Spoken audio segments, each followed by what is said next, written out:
and you can see it now. So Okay. we're live. Well, welcome back to Common Ground, Left and Right Unite. This is Heidi Highland, and I'm a left wing activist, and Catherine Vitale, she's a right wing activist. We met about a year and a half ago. We started communicating in supporting somebody together, and through having conversations and communicating, we found we did agree on certain things, and over time, more and more we had in common. So um, we're here to show everybody that we can communicate civilly, and we do agree on a lot of things and have uncomfortable conversations for everyone else to see. in the, yeah, in the hopes of helping others. And so tonight we are going to be discussing social emotional learning, which I don't know a whole lot about, but it's an umbrella for CRT and critical or comprehensive sex ed. So Catherine is going to tell us all about it. Um, so yeah, so I think that me and Heidi were just having this conversation, and so far, I think that most of our viewers are coming from my Facebook page where we're posting this. So I think most people that see this already know about the sex ed curriculums and critical race theory. Um, but what I keep trying to stress to people, which I've been trying to stress to people for a while now, is that um, like we always hear these buzzwords and buzz phrases, right, that are literally meant to trigger people and start arguments between the two sides, right? So, like, if I just like, if, say me and Heidi had kids going to the same school, and I were to approach Heidi and say, um, Heidi, what do you think about critical race theory being taught in schools? And I sadly don't know a lot about that, but I didn't really think it's a bad thing. And I probably say, oh, that's great. The kids need to learn the truth. Yeah.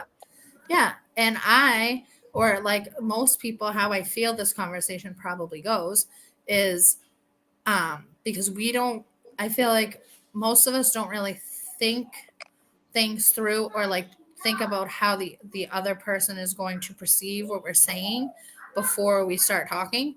So if we're talking to somebody that we already know disagrees with us or likely disagrees with us, like um we need to be aware of that. We need to remind ourselves, like, maybe you should, like, word it in a specific way so that it doesn't come off sounding ridiculous to this person who doesn't know what you're talking about. So when you talk about critical race theory, basically it's teaching kids to be racist. And if you ask your typical like liberal or left leaning person who knows about critical race theory, they're going to tell you that um, like critical race theory is not a curriculum that they teach, but they are teaching like anti-racism in school. And, and this is another thing where when you scratch the surface, why wouldn't you want them to teach kids not to be racist, right? It sounds good. But um so if I, who like is perceived to be a right-wing racist, is telling you that I don't want my kids to learn this critical race theory in school, then, some liberal or leftist is going to assume that it's because I'm racist, right? So, and it's the same thing with the sex ed curriculums and the sexually explicit books that are popping up in school libraries all over the country. Um, because, if your typical right wing, racist, anti LGBTQ person is complaining about this, then they are, they hate LGBTQ people. So it's really hard to navigate. And I've been trying to tell people that we should approach it from a different angle, and by maybe referencing the umbrella like category that these two things are in, which is SEL, or social emotional learning. Um, and so basically, I feel like the easiest way to explain what social emotional learning is, when you get into the higher grades, um, and by higher I mean like elementary higher, because social emotional learning is something like that's needed in like preschool and like younger, um, like before they hit kindergarten. But I feel like once they're in regular school, they don't need social emotional learning, because um, it's school, and they should be there to learn academics, not how to feel or how to think, or what to think about the person sitting next to them. That's not like, I don't think teachers are qualified to teach things like that. um so the first thing about the sex ed curriculums is, uh for one, I think like one of the most shocking things that I've heard about it is that part of the curriculum is teaching masturbation to kindergartners. So, Heidi, I'm not on board with that at all. It's disgusting. right? And like, do you think that any parent is on board with that? Like,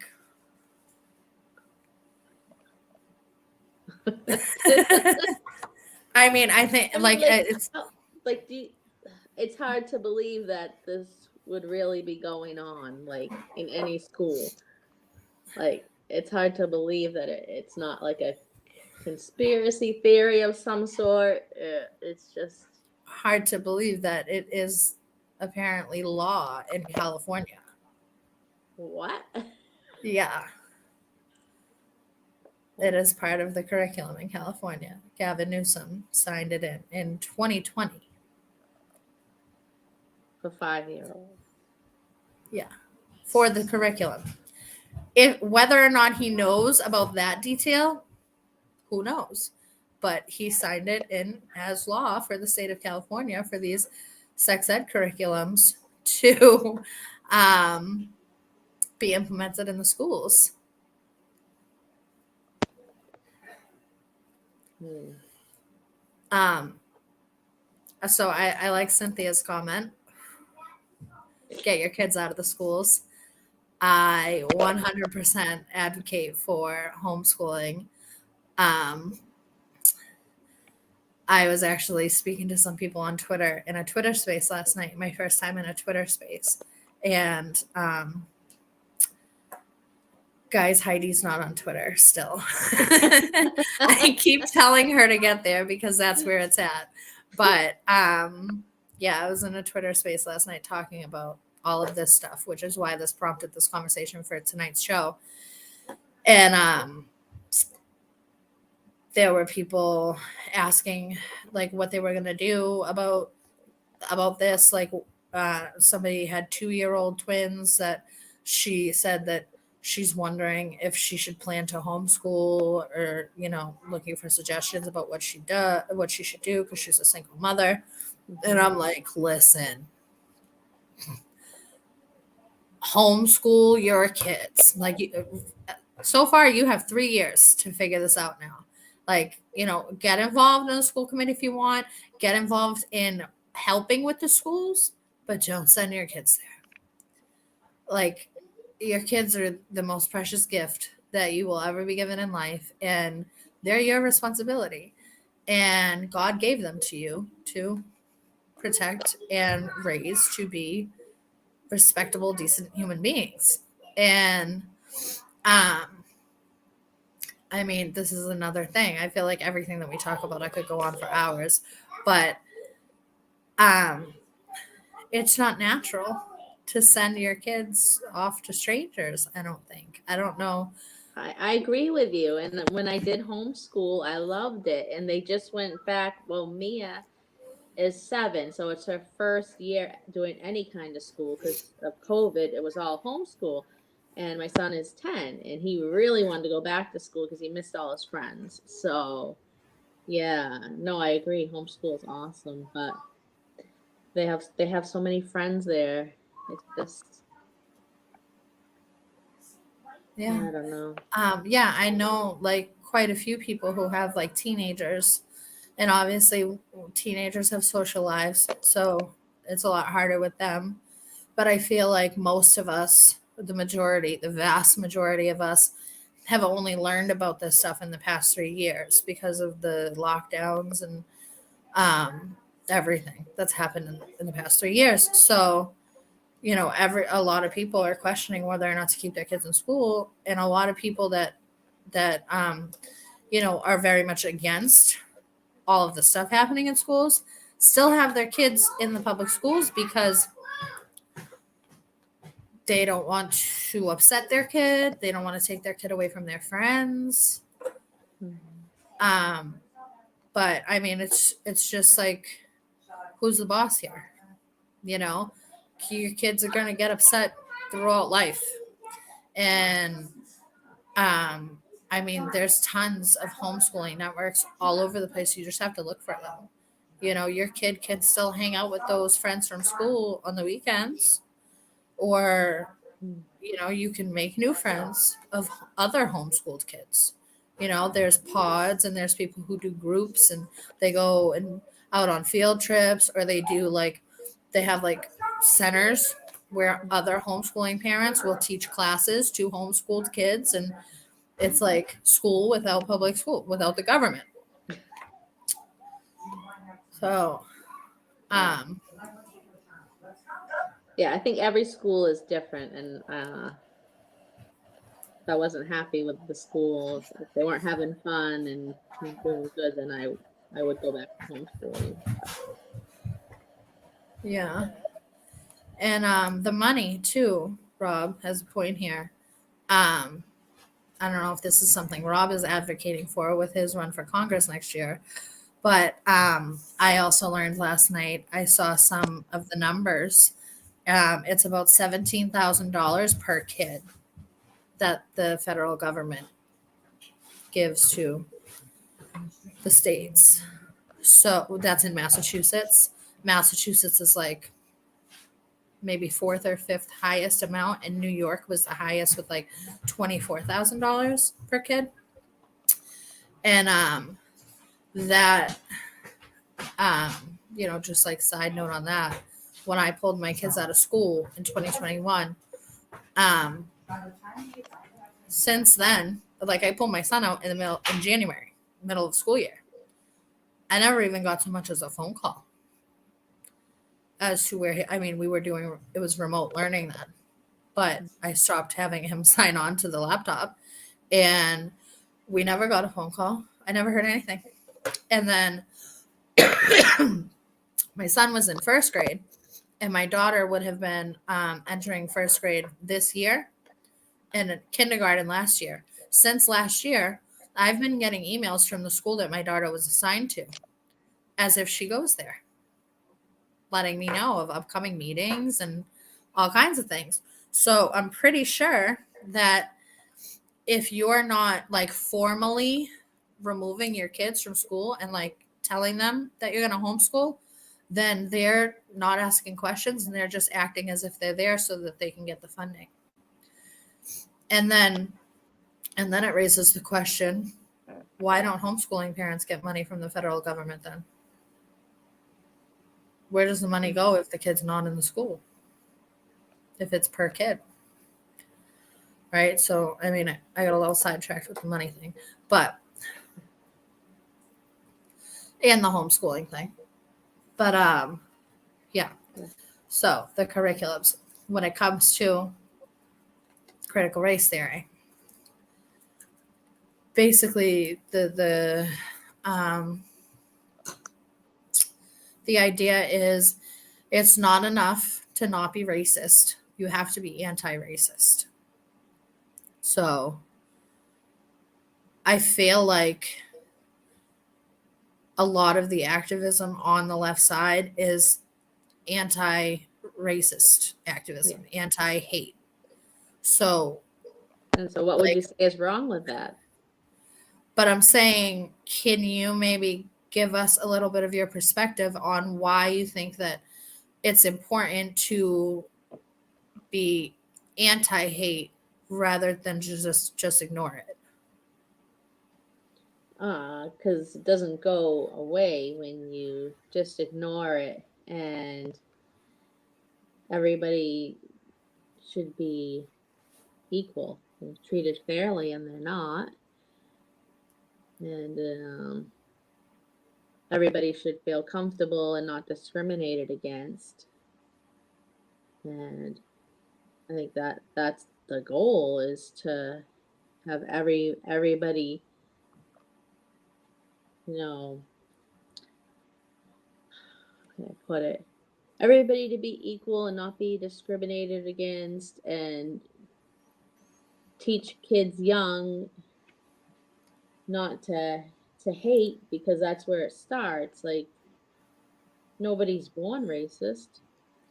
It's something you learn, probably from your parents or other family members. And then you grow up to, to be racist or hateful, and it just spirals from there.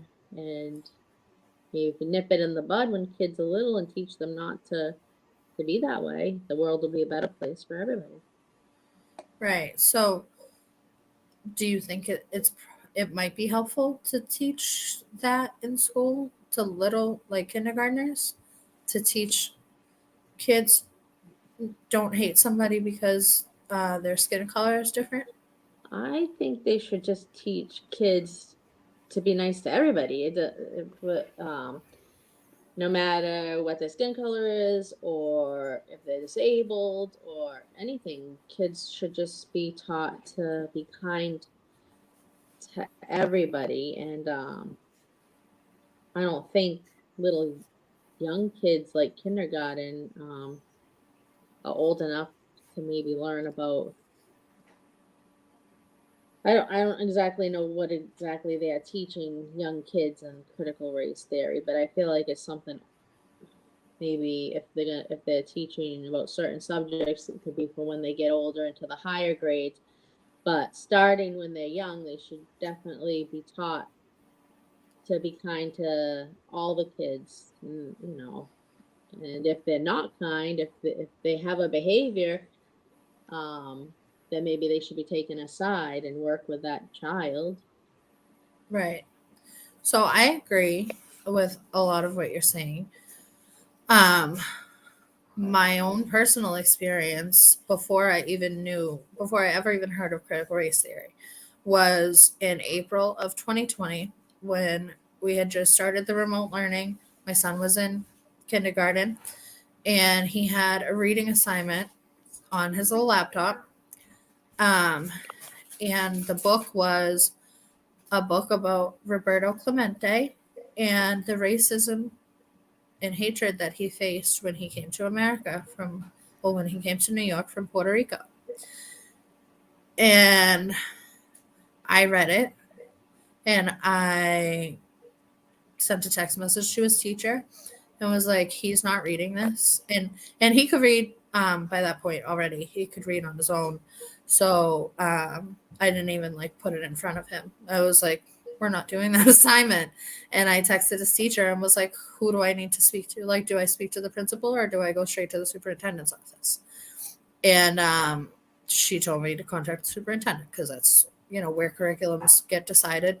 And I did that, and I spoke with somebody at the superintendent's office, and um, it was a bullshit conversation of what I feel like is a left and right tug of war.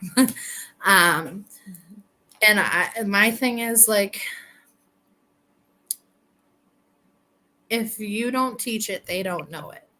So when I was 5 years old, nobody told me that I shouldn't hate somebody because of the color of their skin. And then I never did hate somebody because of the color of their skin, because that thought never crossed my mind.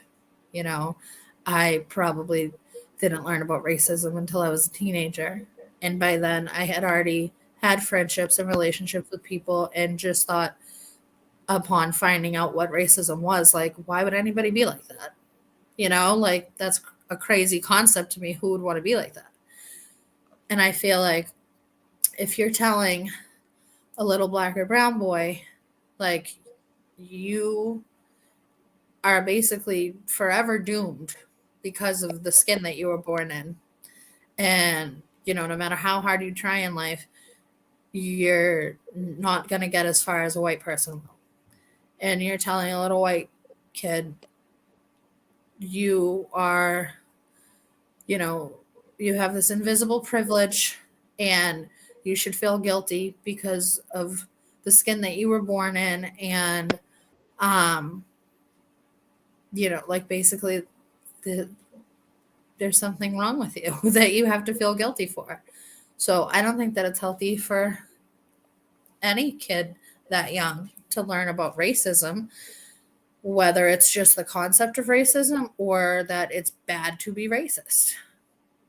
And, like, as far as like anti-hate, like, movements or activism things, I feel like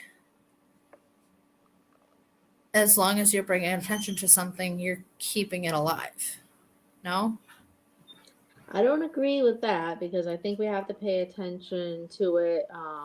But I do agree that things should be age appropriate. And I don't think little kindergartners can really understand everything.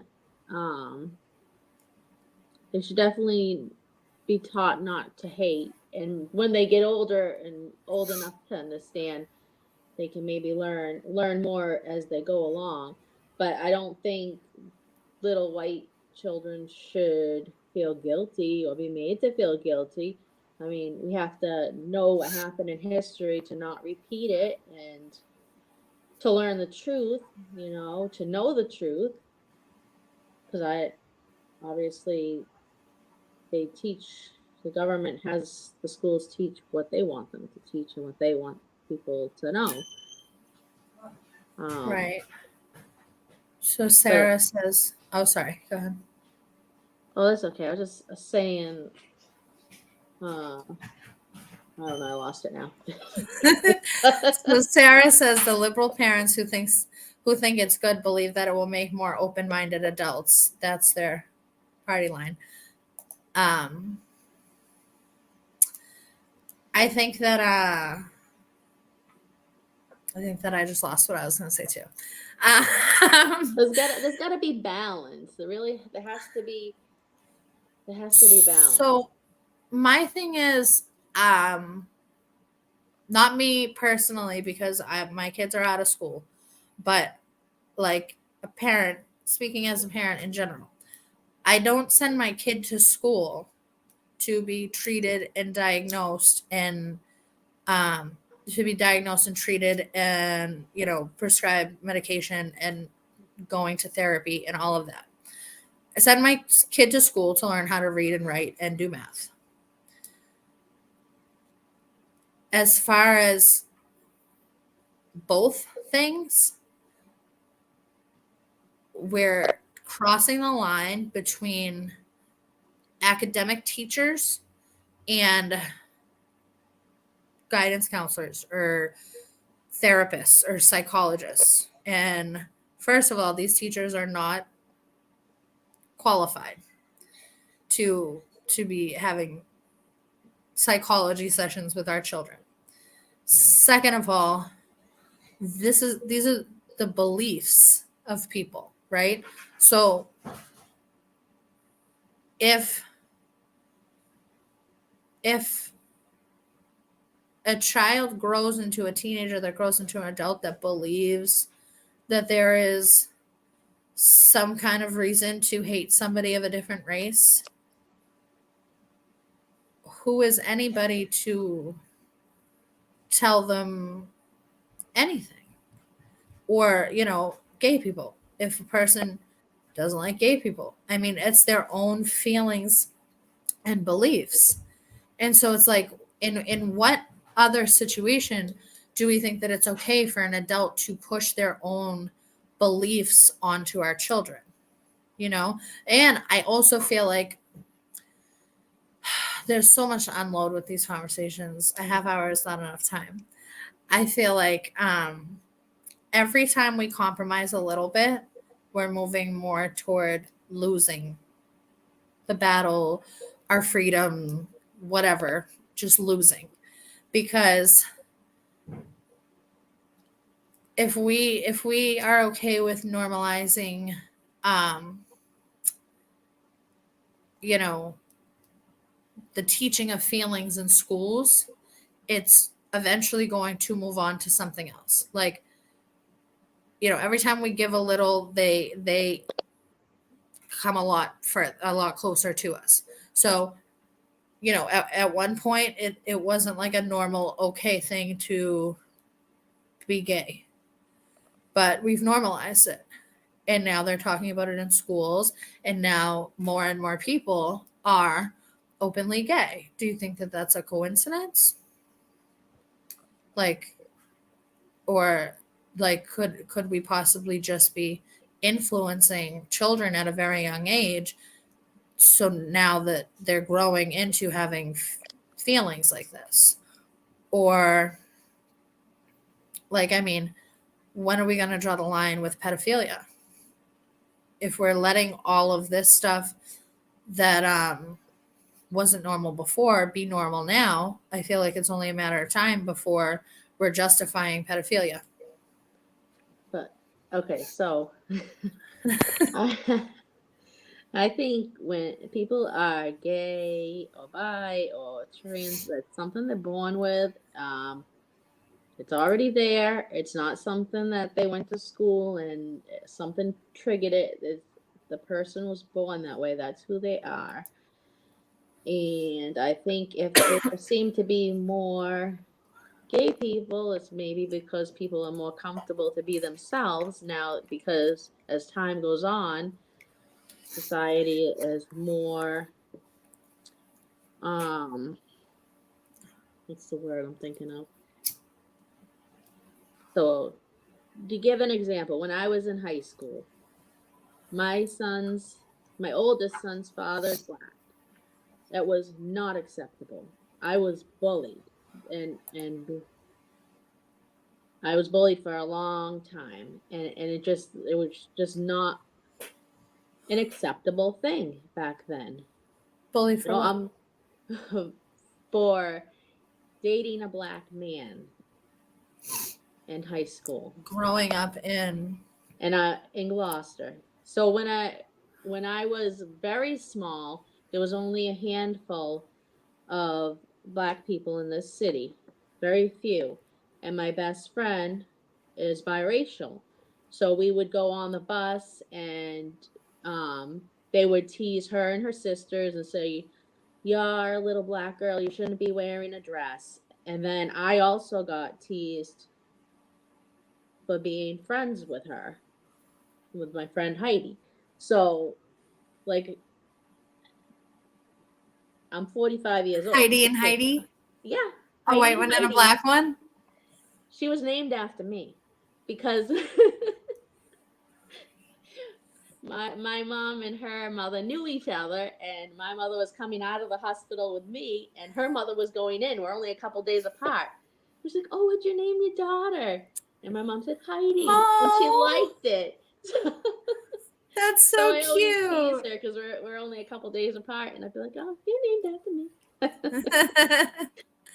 But like the difference now, so now I'm 45 years old. So now the experiences I had as a small child or in high school are so different from the surroundings now, and just like people being more accepting. Uh, things change as time goes on. So I'm using that as an example, I guess. Like, as time goes on, things change, and I don't know where I was going with that. But I do think that gay people are just born that way. But Nothing does okay, it. so you were bullied and teased for hanging out with black kids or having a black boyfriend. Yeah. Yeah. And like, how did your parents react? I mean, I feel like there's levels to bullying, right? Mm-hmm. You're here, so that's a thing that should be noted. And I mean, I don't think bullying's ever gonna go away. I think there'll always be something for kids to bully other kids about, and the majority of that comes from parents, I think, right? And also how a kid handles being bullied comes from parents. So, But if they teach kids to be more kind and to be accepting, that's a good thing. Like, kids shouldn't be um, making fun of other children because they're gay or they're different race or any of that. I mean, right. or But disabled or any of that. so I think it's enough just to teach kids to be kind to everybody, period. I don't think it needs to go any further than that. I think in the lower grades you got it, but I think as time, like as children get older, they know more, and so it should just be age appropriate to be kind to each other. I don't think anybody has to go into depth, like, and then Yeah. And because pedophilia is something not associated with gay people or trans people. I think pedophilia is like, they're getting there. Because the thing is that trans people didn't necessarily always get lumped in the same category as gay people. Like, it's two separate things. Somebody who's trans doesn't mean that they're gay, right? That whole concept is really confusing to me. Anyway, but they pushed it further. They forced those two groups of people to be one movement when it wasn't always like that. The rainbow flag used to be just the rainbow, and then they added the goddamn triangle to it, which a triangle is like a very like satanic symbol and like has a lot to do with pedophilia too, by the way. But so what are your thoughts on the churches? Because the churches have a lot to do with pedophilia as well. I mean, I feel the same about churches, I guess, as I do about schools. Mm-hmm. Churches have been bought by the government, and Okay. I think it's very hard and very rare to find like an authentic grassroots church, probably for any religion, that is true in what it is supposed to be. I mean, if you think about COVID, a really like creepy thing was that in churches they had those space makers for the 6 foot distance. So you had 666, which is the number of Satan, all over churches, right? Like that's crazy. And especially when finding out that it was actually only 2 or 3 feet that like a droplet could travel or whatever. So like 6 feet was like a weird number for them to pick anyway. So yeah, I don't think much of churches or anything like that. I don't think churches are safe. I don't think churches are what they pretend to be. I think that church has nothing to do with your religion. I mean, You can be, like a very religious person and not go to church. You don't have I to go to agree. church to be religious. Exactly. I think that I have a very um, special and close like experience and feeling and relationship with God. And I could not tell you the last time I went to a service at a church. Mm-hmm. So, um, but I mean, like drag queen story hours. Mm-hmm. Now, if you are against drag queen story hours, you're anti trans. One of our leftist friends, actually, who I had this conversation with, stopped talking to me for a while because he said to me, "You don't like the idea of drag queen story hours because you don't like the idea of a man in a dress." And I've very much publicly given my stance to, the trolls, uh, people that you used to call friends, um, about how I feel about drag queen story hours. I've never protested a drag queen story hour, and I wouldn't protest a drag queen story hour because, um, like, I mean, if it's in a school, then I would feel different about it. But if it's at a library where the parents are taking their own kids, Mm-hmm. what am I protesting for? Those parents, it's up to them what they're doing with their kids. So That's true. I wouldn't protest that. Like it sucks, but I don't want to. That's not my fight. How do you feel about drag queen story hours? Well, so I think it's the parents' choice. I don't really understand it, but I would understand it more if it was like a transgender person doing story hour.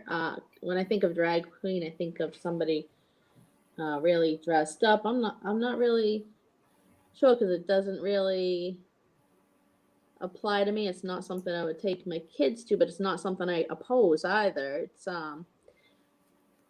And one of the reasons why I wouldn't take my kids there is because it's so controversial. You have like the Nazis showing up, you have people fighting on the right and the left. It's not safe, not a safe space for kids because of all that, all the outside stuff. Like, never mind about the story and the drag queen.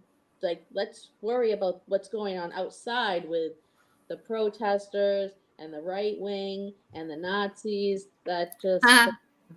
doesn't doesn't sound like a place where I want my children. I don't want my children anyways near the Nazis.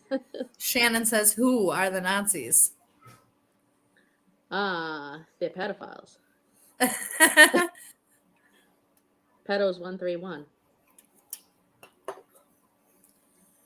So she says, "We don't want kids exposed to adult themes. Does that make us Nazis?" Oh, I'm talking about like the legit Nazis, like the real, they wear all their identity is hidden and they're, NSC 131, the real Nazis, but I call them pedos 131. That's what I'm referring to. I'm not referring to right wing people. Yeah, so I think when Heidi's referring to right wing people, she calls us Trumpers Yep. and right wingers. Yep.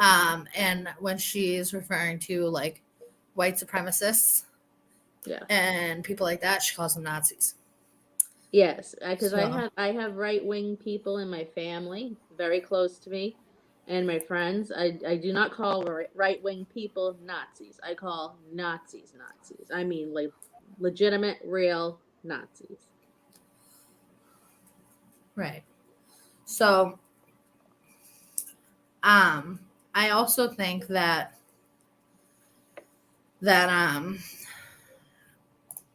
Violet Lotus, I hope that it's clear now. Thank you. Um, I what was I gonna say? I think that if there were a man in a dress, having a story hour with children, and it was advertised as a story hour, I don't think that I would have a problem with that. If my kids asked me why there was a man in a dress, I would just say, I don't know, he's wearing a costume. That's what he felt like wearing today. I think that calling it a drag queen story hour is the buzzword, the trigger part, the part that's supposed to get us at odds with each other. Mhm. And drag queens are like the term drag queen, the act of like being a drag queen is something that people relate to over sexualized environments, strip clubs, drag clubs. Yeah. It's a sexual thing. Like, no, I don't, nobody can deny that, you know, if I think if we don't use that word, then it would be less triggering for people.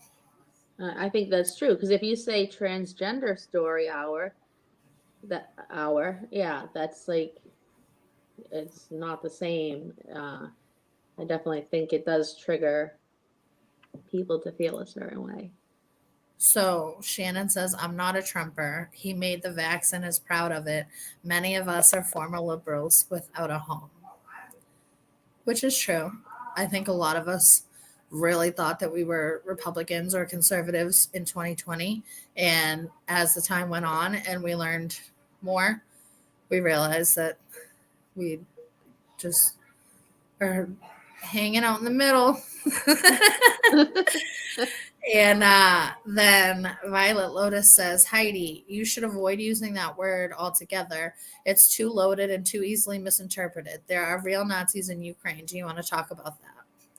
So, Violet, I think that we are planning on talking about um, the Nazis that Heidi's referring to. I don't call them Nazis. I don't. It just doesn't make sense to me to call them Nazis. They say But neo-Nazis. Yes. I and I don't really I don't think I understand the term neo-Nazis actually, but I actually sometimes refer to police as Nazis, or at least I used to, because I feel like to me my understanding of Nazis were people who did what they were told and like killed people because they were ordered to. That's what my understanding is. So as far as like police that are violating people's rights because they're just doing their jobs, that's who I refer to as Nazis. But I don't use the term often because it does get misinterpreted and people don't know what you're talking about. But yeah, we do plan on having another show soon to talk about who Heidi's referring to, which is these white supremacist groups. Um, White nationalist. Philip says. right. Okay. So, I mean, if you're talking mainstream media and like the buzzwords, they are labeled as white supremacist groups. But what Phil says is true. They are white nationalists. They are not white supremacists. They are self identified white nationalists. Um, they are not genuine. They are feds,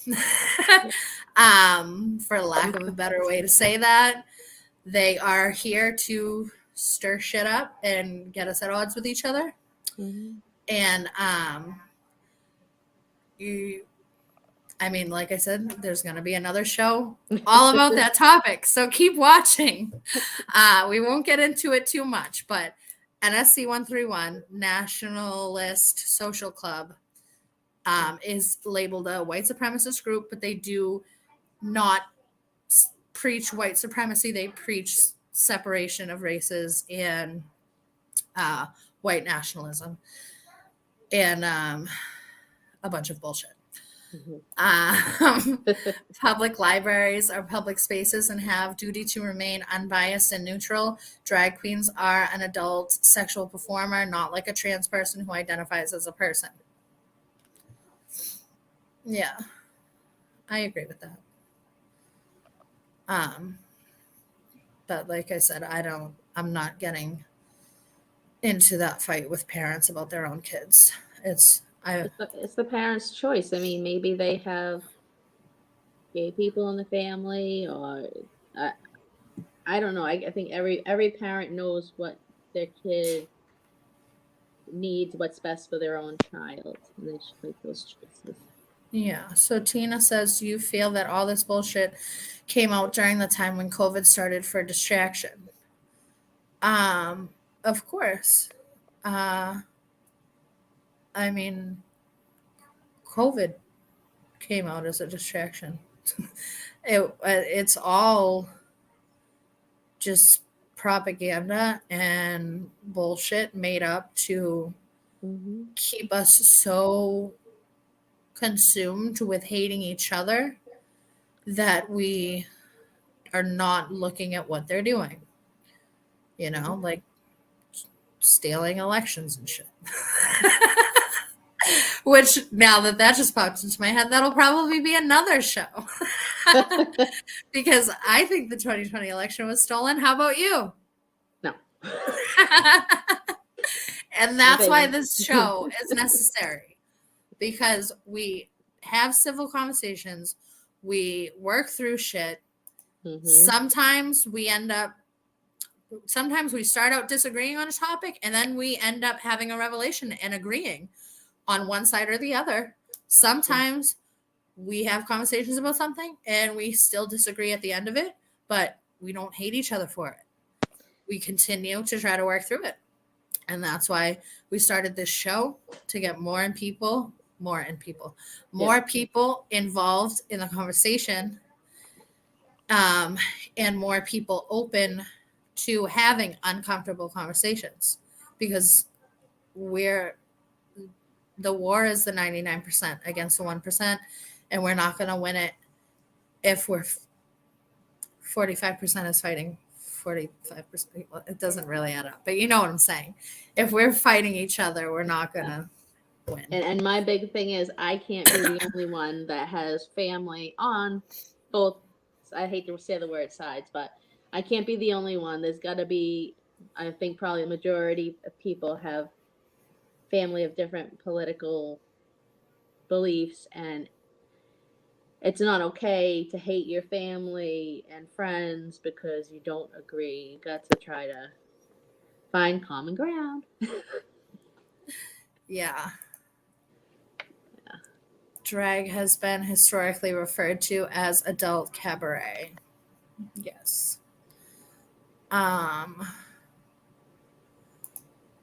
The government doesn't think adults are able to make decisions for themselves. We can't be silly enough to think they'd actually allow us to parent our own children. Right. Parental rights, a huge, huge issue of mine that we will probably have many shows about too in the future. Don't worry, my stripper and porn star will keep their clothes on. So now it's what?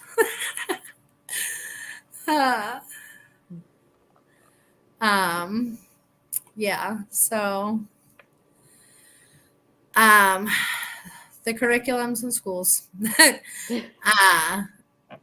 was what this show was about, and basically how the sex ed curriculums and the critical race theory are both two categories that fall under the bigger category, like umbrella category of social emotional learning, which is basically where they are teaching our kids how to think and how to feel rather than to just teach them academics.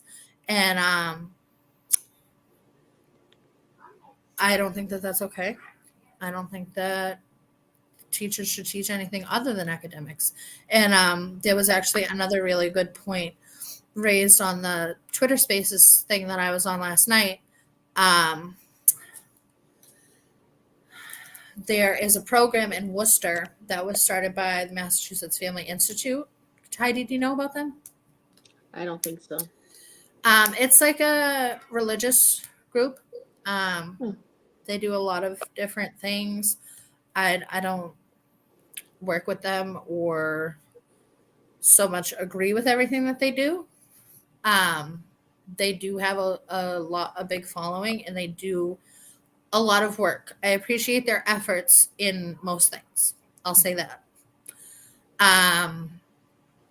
So they started this program in Worcester when some parents found out about the sex ed curriculums and wanted to do something about it. And it's called Opt Out Worcester, I think. So basically, they started this program where parents could choose to opt out of their children learning the sex ed curriculum.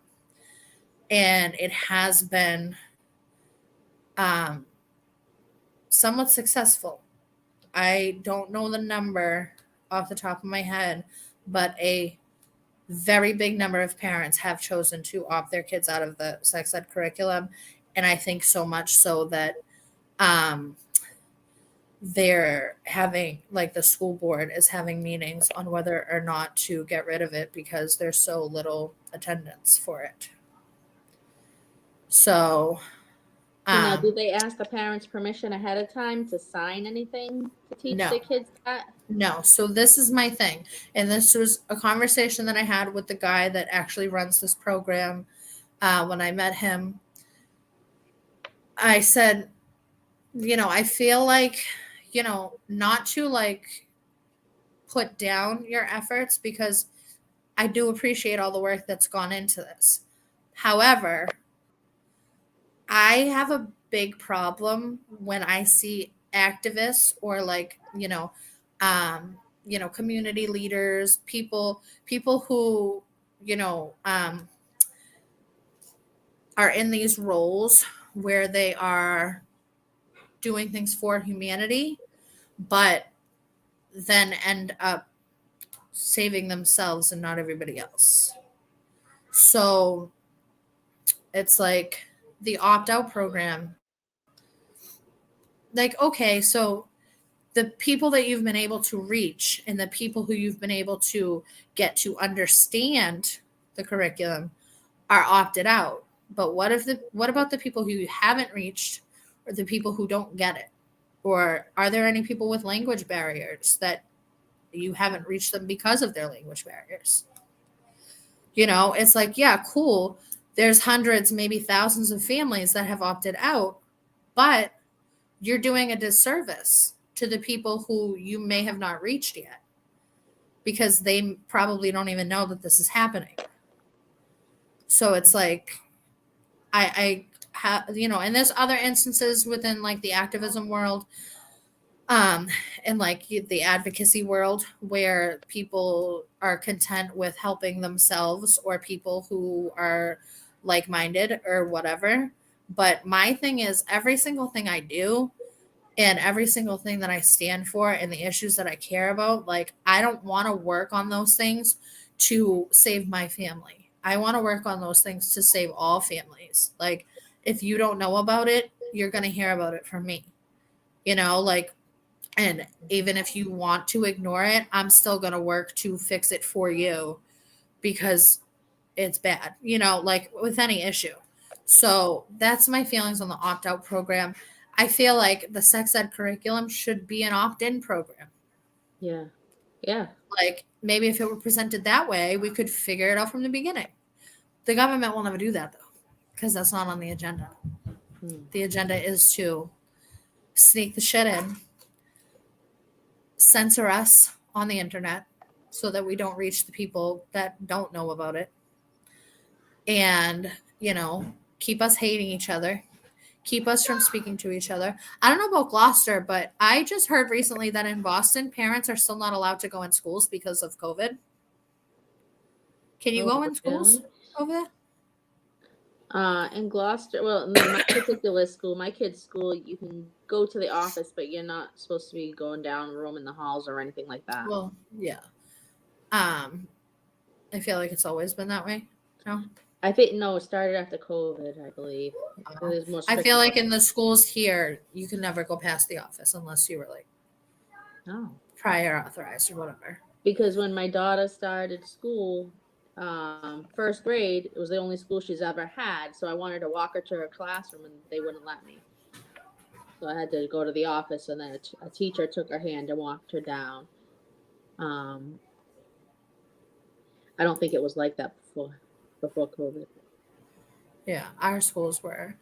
But yeah, so my thing with that is why would you send your kid into a building that you're not allowed in? That's crazy to me. But That's the agenda. The agenda is to separate kids from their parents, um, teach them what they want them to be taught. And I mean, like I said, the curriculum, they're going to be teaching 5-year-olds masturbation and 8-year-olds how to consent.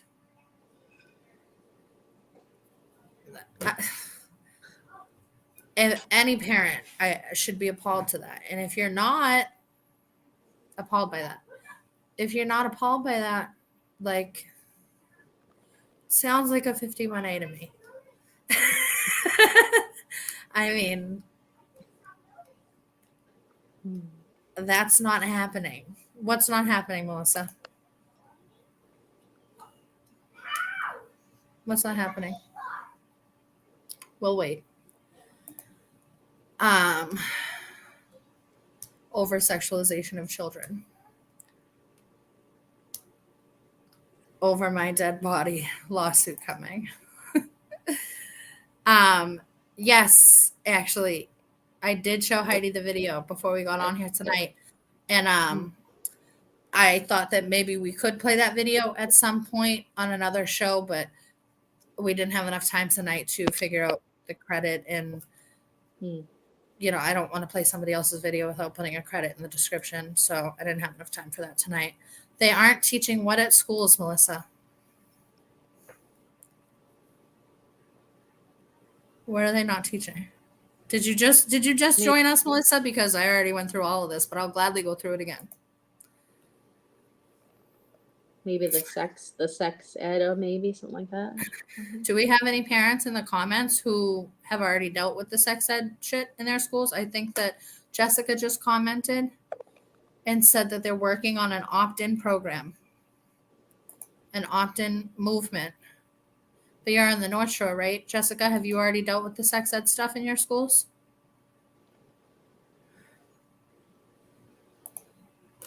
That's how it currently is in Massachusetts and allowed by the state. It's a small sentence in a paper. If you miss it and don't opt out, your child is automatically enrolled. What grade?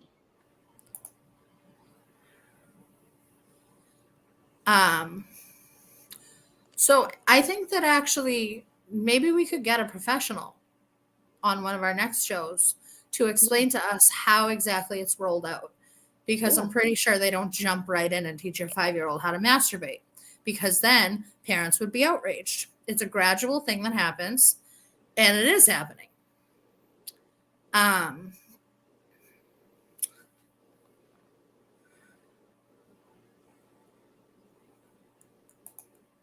The kindergarten teacher can literally turn on a video from Pornhub and it's legal. I mean, Heidi, have you seen like the books that have been in question, like on the media or anything like that? Like, what about This Book is Gay? Nope. So pause for a second, because this is a huge issue to me, is that something that I don't think that most people have realized or cared to pay attention to. You, Heidi, over there, it's funny because on the screen, I'm on the left and you're on the right. But you, Heidi, over there on the left, do not get the same news that I get. Are you aware? Like, yeah. I think it's all I bullshit. mean, the internet is set up so that you only see things that pertain to who you are and what you think. So, like, we have been talking about these sex ed curriculums since 2020. I'm pretty sure Heidi just heard about them now. Yeah, right? I don't know much about them at all. Just learning right now. We've been talking about critical race theory since about 2020, 2021. You know, Heidi's just hearing about it now. No, I've heard of critical race theory, but I didn't think it was lumped probably presented in a different way, though. Yeah, right? Just teaching kids not to hate and. Yeah. So it's like,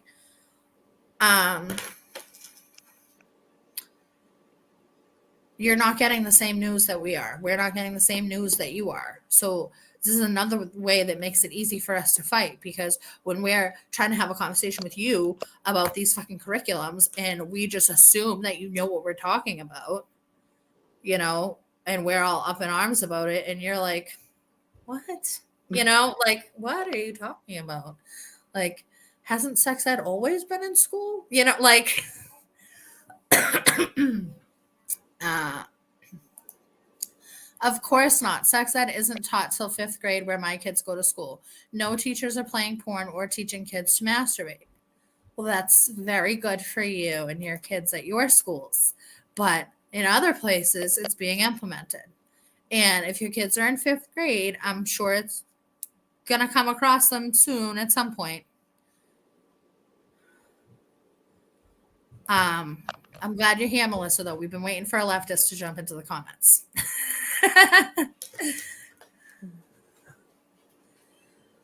Oh, yeah. Oh, the survey. I know it's already been an hour, but do you know anything about the CDC Behavioral Health Survey? No.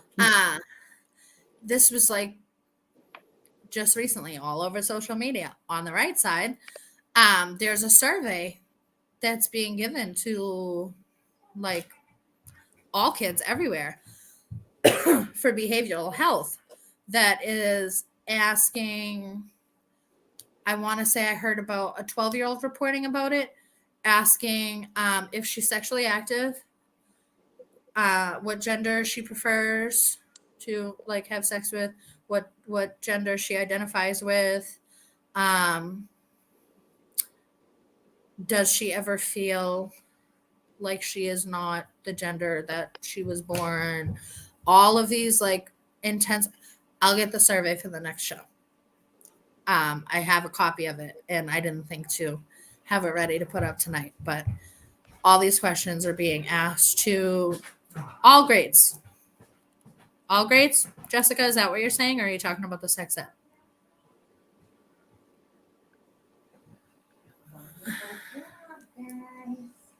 And there was a lot about the book called This Book is Gay. There was a whole controversy about it somewhere in Massachusetts, Abington. Okay. And there's like pictures in the book of like sexual acts. And it's like reading parts of the book is like reading a fucking um erotic book. Like it's like sex scenes in a school library. Um Instead of being defensive to other moms, we maybe consider we are warning of potential risks facing children in public schools. Um, I'm not being defensive, but you are. No teachers are going to teach that to tender aged kids. Come on, man. But I mean, Heidi, maybe you can make me understand why you obviously can't understand this woman Melissa's feelings, but you know, it happens a lot between the two sides. Like if we're trying to tell another parent about something that's being implemented in schools that sounds crazy, wouldn't you look into it? Like why would you just automatically deny it and get mad about it? I feel like it's like that for both sides. Like we've been fighting each other for so long, so when the other side says something, you automatically just dismiss it and think, I mean, I did it for a long time. Yeah. So I think, yeah, meeting in the middle, trying to see both sides, like maybe there's truth on both sides and trying to sort it out together. I mean, you're typing everything with exclamation points, but okay. You're not mad. Sorry. This is another furry thing. What's a furry thing? A fur, like, is she? Are you talking about like the furries, like where kids are identifying as animals? Heidi, have you heard of that? I have heard of that. I have. I heard a story about some kids in Millbury that like have a litter box at a park because they are identifying as furries, and like they ask for other kids to pet them, This and their parents are right there allowing it. that sounds crazy. Like these things are actually happening. So, I mean, we can say that it's not happening, but that doesn't mean that it's not. To deny that's going on in schools is dangerous, pure ignorance. Do your research. Yeah. I mean, like, you have kids, Melissa. It's your responsibility, given to you by God, to raise and protect your kids and to, you know, make sure you know what's going on. So, I don't know. It sounds like you're yelling at me because you have exclamation points. But I think that's just how she types. okay. Anyways, I'm glad to have another left person. I know. Oh, but Well, this is what we have to get. We have to get I'll make instructions. note of that the exclamation points apparently don't mean anything because I've spent the past probably year or so thinking that you were always yelling at me. So, okay.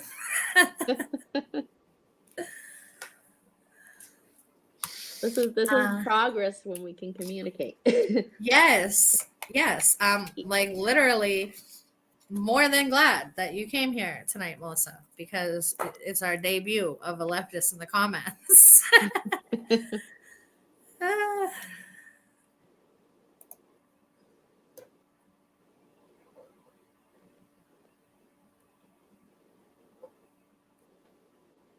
okay.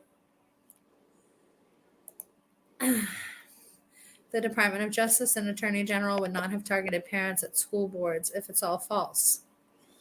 I'm gonna make a wild assumption and say that Heidi and possibly Melissa don't know that the Department of Justice and Attorney General have targeted parents at school boards, right? I've never heard of that. Because they don't get the same news we do. They're not privy to the information that we are, like we are not privy to the information that they are. So,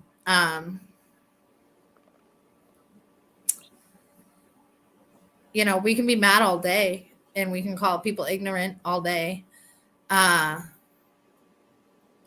I don't see that solving any problems.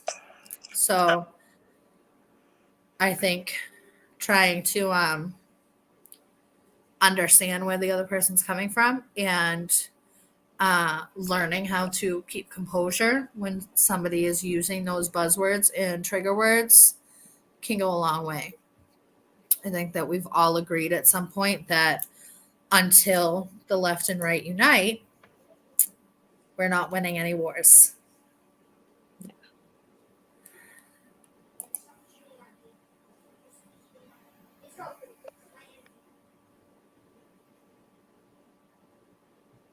Oh, at the school board? Is that what you mean? What are the right wing talking points that the people at the school board have brought up? Thank you, Leslie. And thank you for the email. Yes, thank you.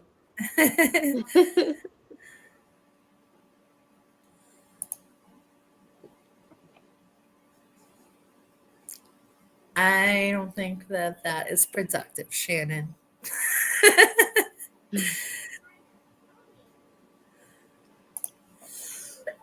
I'm sorry. I'm just waiting for.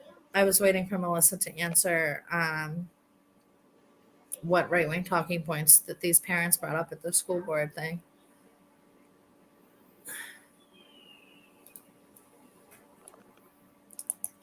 I don't think she called us unhinged. I think she's talking about like people that have been on social media or.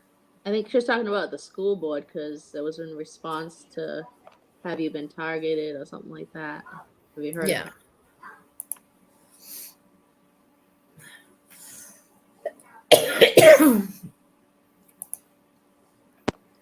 You didn't read my comment about priests and teachers being longtime known abusers of kids. Sorry. Transgender kids, furries, other religions, etc. The list goes on. I mean, you've seen the videos, books that get banned. And we were just talking about Oh, like she's sexually. talking about the school board. Yeah. So she's saying that these are the things that parents have brought up in these school board meetings, like the videos that have gone viral, that the Department of Justice and Attorney General have dealt with. I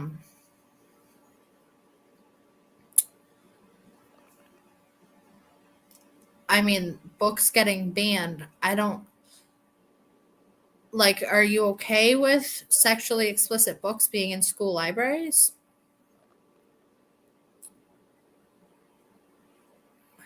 Melissa or Heidi, if you have an opinion on it. No, I don't think sex belongs in school at all. Yeah, Exactly. that's my opinion. I don't. It's for the parents to teach their kids, not for teachers.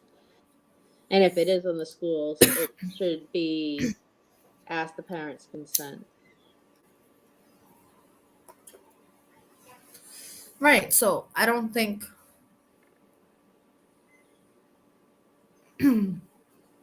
that like getting rid of those books should be an issue if you um if you think about it, because sex is not has no place in schools. Right.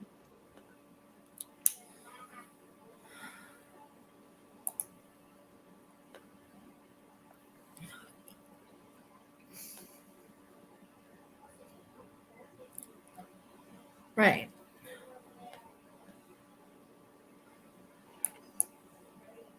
So um transgenders, furries, what was that? Transgender kids. I don't think the kids can be transgender. Maybe you missed the last show. Um, I think that the last show I made a metaphor maybe about if your kid identifies as a dog, are you going to allow your kid to go pee on a fire hydrant?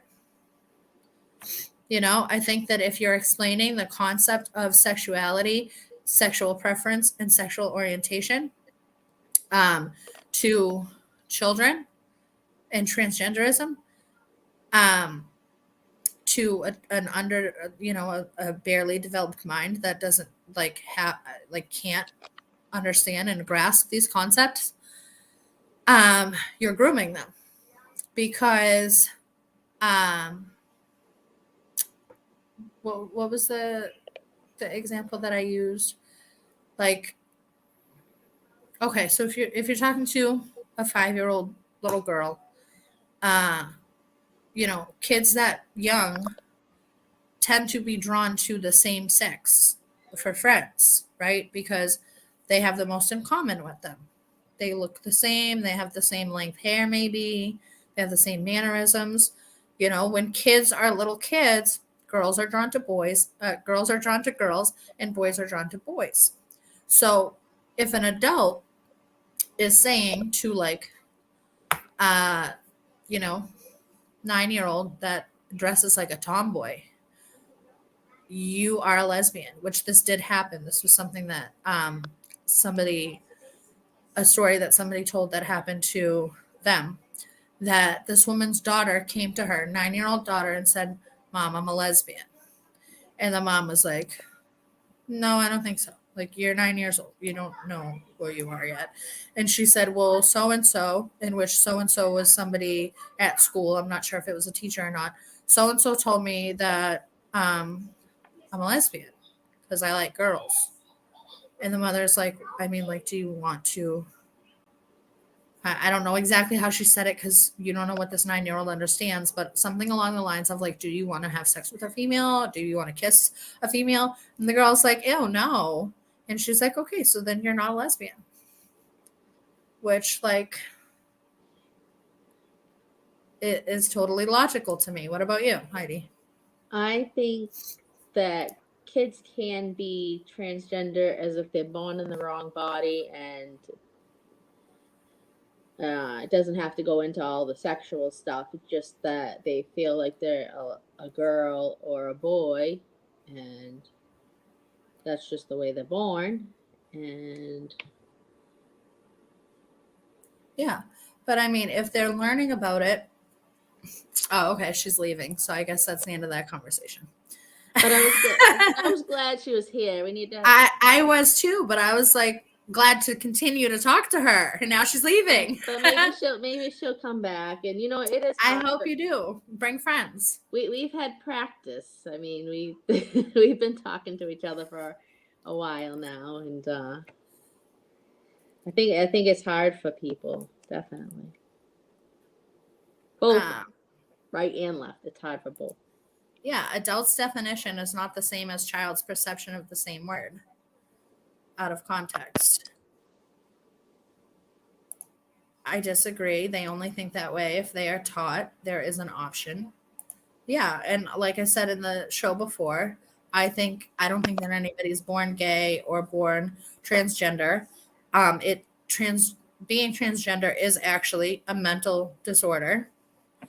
And being gay, I think, is something that is has to do with being a product of your environment. I think that there's I still haven't looked up the statistics, but I think that there's a significant amount of people who are openly gay that have had some form of abuse in the past. And I think that you know, I am bisexual, so I can attest to the fact that I don't think that I was born bisexual. I think that it was something that was normalized in my life with the adults around me and people that I looked up to who were gay. And so it just, was like a natural, normal thing to me because I saw it displayed with the adults around me, people who were gay. So, which is not to say, though, I don't know that my parents feel the same way or that my parents were okay with me being bisexual. I like to tell the story. It's funny that we're so close to April Fool's Day because when I was about 16, I remember that I decided for the April Fool's joke that year on my dad, I was going to tell him that I was gay. And he was like, shut the fuck up. You're 16 years old. You don't know what you want. You're not fucking gay. Right? And like, that was it. It was an April Fool's joke. It was a laugh, whatever. At 16, I did not think that I was bisexual. I didn't think that I was gay. Nothing like that. It was an April Fool's joke. 5 years later, when I actually did decide that I was bisexual and was in a relationship with a woman, whom my dad knew, like we were like best friends, me and this girl, before we were in a relationship, and we were together all the time. And so when I did tell my dad, hey, by the way, she's my girlfriend, his response was like, do you think I'm stupid? I know, like I knew that, and I think my mother was something along the same lines, like, yeah, I kind of figured, so like I think that my father had the appropriate response both times. When I was 16, he told me, shut the fuck up, you don't know what you're talking about. And then when I was 21, he said, so why do I care? Like, be with whoever you want to be with. I feel like that's how parents should respond. When you're a child, you don't need to have thoughts like this. You don't need to express this. Even when you're an adult, why do people need to know who you're having sex with? I don't know. it makes me very uncomfortable to talk about these things. Like if I were talking about my own personal life, I don't want to talk about my sex life to people. I don't know why anybody else does. Oh. I do think people are born that way, but that's just one of the things we don't agree on. But Yeah. and that's And then okay. if you missed the other show, I also blamed it on vaccines, but I won't bring that up again.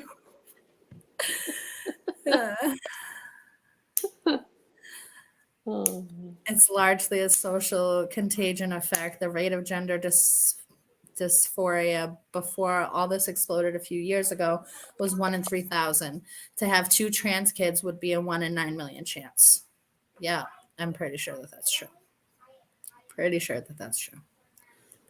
It's conditioning and grooming. And to say that it's conditioning and grooming is only to say that a child is not capable of understanding these concepts, let alone make the decision to change their gender. And that doesn't mean that later on in life, if that child becomes an adult and decides to change their gender, that doesn't mean that people who have like my outlook on it think that there's anything wrong with that or would shame that person for it or anything like that. That just means a children's not capable of deciding something like that. Yep. Very interesting show, but I have to go Yeah, I know pretty soon because I gotta it's put my late. kid, make It's sure they're Heidi. going to bed. Heidi's not like me. I could go on forever, and Shannon hates that too.